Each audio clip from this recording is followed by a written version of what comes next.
कैसे हैं आप सभी लोग को दोस्तों इस चैनल से जुड़ने के लिए बहुत बहुत स्वागत है। जैसा कि आप सभी लोग जानते हैं कि हम लोग इस चैनल पर डेली बेसिस पे करंट अफेयर्स को डिस्कस करते हैं दोस्तों। तो उसी के संदर्भ में दोस्तों, उसी के क्रम में हमारे पास कुछ करंट अफेयर्स है, कुछ घटनाएं हैं दोस्तों, जिसके बारे में हम सभी को जिक्र करना बहुत ज़रूरी है, जिसके बारे में हम सभी को बात करना बहुत ज़रूरी है दोस्तों। कहा जा रहा होगा, हाल फिलहाल में आपने एक न्यूज़ देखा होगा दोस्तों कि इजराइल और जो एक तरीके से जो मुस्लिम देश है दोस्तों, जैसे जो आतंकी संगठन जैसे लेबनान हो गया, ईरान हो गया, ये सारे जो मुस्लिम संगठन देश है दोस्तों, मुस्लिम देश है जिसमें आतंकी संगठन का बहुत बड़ा एक तरीके से बोलबाला है दोस्तों।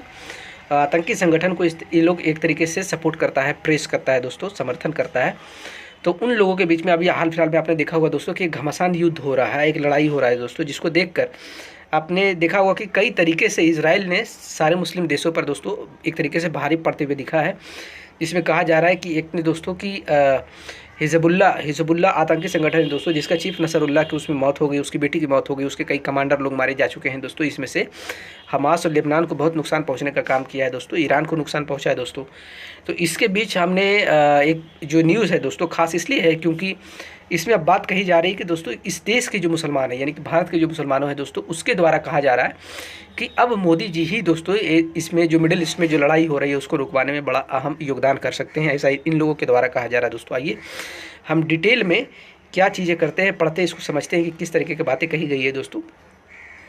कहा जा रहा है कि इजराइल की लेबनान और ईरान से छिड़ी जंग के बीच भारत के मुसलमानों ने मोदी से क्यों लगाई है गुहार। इजराइल कुछ ही दिनों पहले उसने आतंकी संगठन हिजबुल्लाह के बड़े नेता हसन नसरल्लाह को मार गिराया, जिसके बाद से ही तमाम मुस्लिम देशों में जैसे मातम पसरा हुआ है।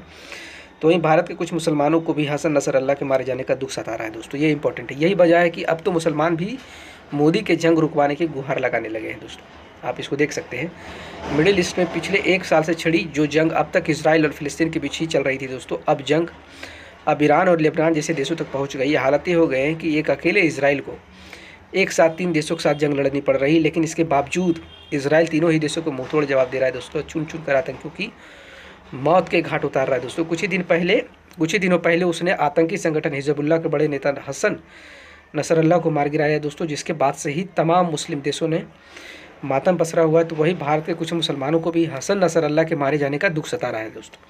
यही वजह है कि अब तो मुसलमान भी मोदी से जंग रुकवाने की गुहार लगा रहे हैं। दरअसल फिलिस्तीन की लड़ाई लड़ रहे लेबनान दोस्तों कि आतंकी संगठन हिजबुल्लाह को तगड़ा सबक सिखाते हुए इजराइल ने कुछ ही दिनों पहले सीधे उसकी कमर पर करारी चोट की थी दोस्तों। हिजबुल्लाह के चीफ हसन नसरल्लाह को मौत के घाट उतार दिया था दोस्तों, जिसके मारे जाने के बाद भारत के मुसलमानों को भी ज़बरदस्त गुस्सा देखा जा रहा है। यकीन नहीं हो तो बिहार की राजधानी पटना के जामा मस्जिद में नमाज पढ़ने वाले शख्स को सुन लीजिए, कैसे आतंकी हसन नसरल्लाह के बचाव में दलील दे रहे हैं दोस्तों। बात यहीं ख़त्म नहीं होती है कि जब फिलिस्तीन के आतंकी संगठन हमास ने इजराइल पर 7 अक्टूबर 2023 को बम बरसाकर सैकड़ों निर्दोष लोगों की जान ली थी दोस्तों, तब भारत का कोई भी मुसलमान इजराइल के समर्थन में खड़ा नहीं हुआ था दोस्तों। और आज जब इजराइल बदले की कार्रवाई करते हुए फिलिस्तीन, लेबनान और ईरान तीनों देशों को धूल चटा रहा है, तो देखिए भारत के कुछ मुसलमान को कैसे दर्द हो रहा है। इजराइल के ताबड़तोड़ हमले से जहां लेबनान, ईरान और फिलिस्तीन की कमर टूट रही है, तो वहीं दूसरी तरफ भारत के कुछ मुसलमानों को इतना दर्द हो रहा है कि उन्हें अब तो मोदी पर भी भरोसा हो रहा है। अब मोदी पर ही भरोसा हो रहा है दोस्तों कि वही युद्ध रुकवा सकते हैं। यकीन नहीं हो तो जरा सुन लीजिए।